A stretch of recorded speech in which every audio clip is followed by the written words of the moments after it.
Welcome once again to, this time, a late night edition to the Phil Taylor Jones Show.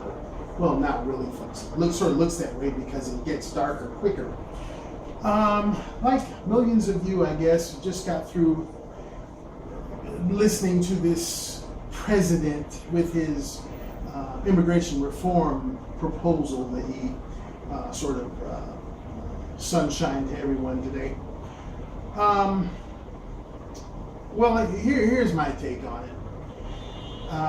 The bastard is, again, ever increasingly coming up with new ideas to push an old basket down the street, so to speak. But this time he took a new twist. He's laying a guilt trip on us. Oh, well, would you as Americans want to see families being split up, babies snatched from their mother's arms? Would you as Americans want to see the best and brightest from other nations come to our nation and go to our colleges just to take all they've learned back to their nations and all of this crap? And he's talking about those who have been here 5 years or more can come out of the shadows and get right with the law. How can you get right with the law when you are totally wrong with it to begin with? Let's think about these people. And I heard some of them on the news this afternoon talking about, how they were from parents that were law-abiding citizens and yada yada. Yeah, you're a law-abiding citizen that has slid your ass across the border to somebody else's country without proper invitation, so to speak, without proper documentation, without proper reason for being here, but you're a law-abiding citizen. Talk about an oxymoron. Oh my God. And then you get this jackass on the TV tonight talking about, he's just laying down the groundwork for his illegal plan.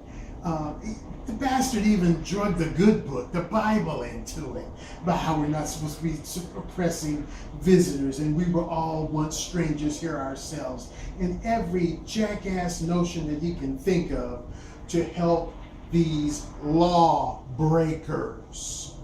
That's the operative word that he doesn't seem to understand. And again, I say, just as I said in the video I made a week or so ago about this same subject, what the hell good are they here for? He claims that, we're going to keep the good ones and in essence send the bad ones away. Well, all of them are bad. All of them have broken the law. Maybe some have broken the law to the 10th power, but that still doesn't excuse those from breaking the law through crossing borders. Borders are there for a reason. So here's the crux of it. What Mr. President wants to go, or Mr.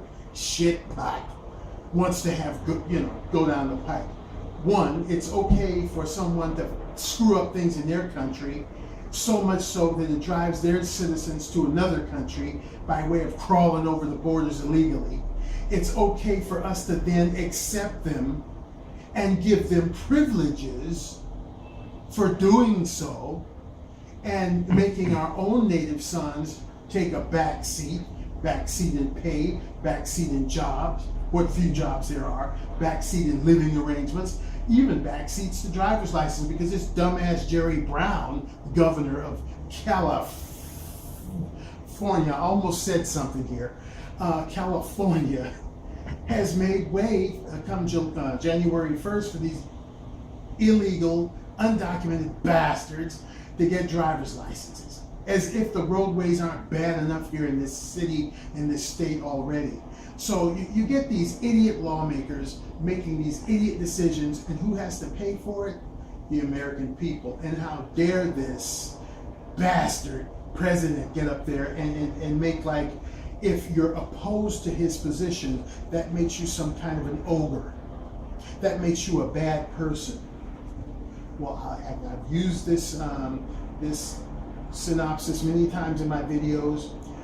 If you want to make your life better, does that give you carte blanche to go to the most prestigious part of your city, the prestigious part of the neighborhood, and cross over into somebody's yard, into their home, and say, well, hey, I'm just here to make my life better? Suppose you're riding around in an old busted up Chevy or Ford. Well, then do you go to your Cadillac dealer and just take the keys off to a new ATS or a new CTS and say, hey, I want to make my ride better. and then expect them to clap you on and shine you on? No, you're going to get your ass thrown in jail faster than I made that statement. So why is it that this bastard and his supporters don't understand this position? Now he's flying off to Vegas tomorrow so that he can meet with them and schmooze with them. And this guy is such a washout. Impeachment, he needs to be impeached. Run his ass out of town on a rail because he is doing the wrong thing by this country. There have been American Coast Guard officials that have lost their lives because of chasing some stupid ass, illegal ass bastard trying to smuggle drugs in here. There have been DEA agents, there have been Border Patrol agents that have been killed. Families, wives, babies, husbands left to fend for themselves because their marriage partner that was one of these agencies had been killed for some illegal, undocumented bastard. And then this stupid idiot is going to fight for them. He's going to be at the crux of it, saying that, oh, they're good for our economy. In what way? How in the hell are they good for the economy? And his projected thing of the DREAM Act ones, they're going to get jobs and become entrepreneurs. If that is the case, if that's the case, it's going to take them upwards of 5 to 10, maybe 15 years to do it. And you best better believe if they do it, they're not going to hire American people. They're going to hire their own. I've seen it time and time again. I don't know what this bastard's been smoking. I know he used to smoke marijuana. They call him the Kush King or something. They call him bastard. But I think he may be still smoking it because if he thinks that this is good for America, he's a damn fool. A damn fool. This is bad for America on so many levels. They have depleted our infrastructure, our educational department, our health department, and his stupid care isn't going to fix it because that's a load of crap and everybody knows it. So, I mean, why is he chomping at the bit so he can get them stale-ass Democrats back in there come 2016? Your game is weak, pal. That's why you had to drag out the good book and everything else to try to push your stupid plan along. Why don't you give it up? And you Republicans, you claim you have the control of the House. Why don't you impeach the bastard? Or at least give him a tough road to hoe. People are sick of him. There was a poll on the news today, not that you can believe those things, but they had it that more Americans are far against the bastard than for him. They had something like 53 against the 40 something for, you know. I would like to venture it's higher than that. So impeach the bastard. Get rid of him. He's a pariah. He's a stain on this country. Let him go over there to wherever foreign country he wants to go to and be a president because he's more to help them than he is us. I hope you have a good night. Stay happy. Thanks for watching Phil Taylor Jones Show. If you'd like to become a subscriber, the button's there somewhere. You can go to my Facebook page and leave a message for me there, be a friend. You can even circle me on Google Plus and all that other good stuff. Have a great evening, and we got to keep an eye on this bastard. I'm going to go over here and fix a little dinner for myself. Have a great night. Good night.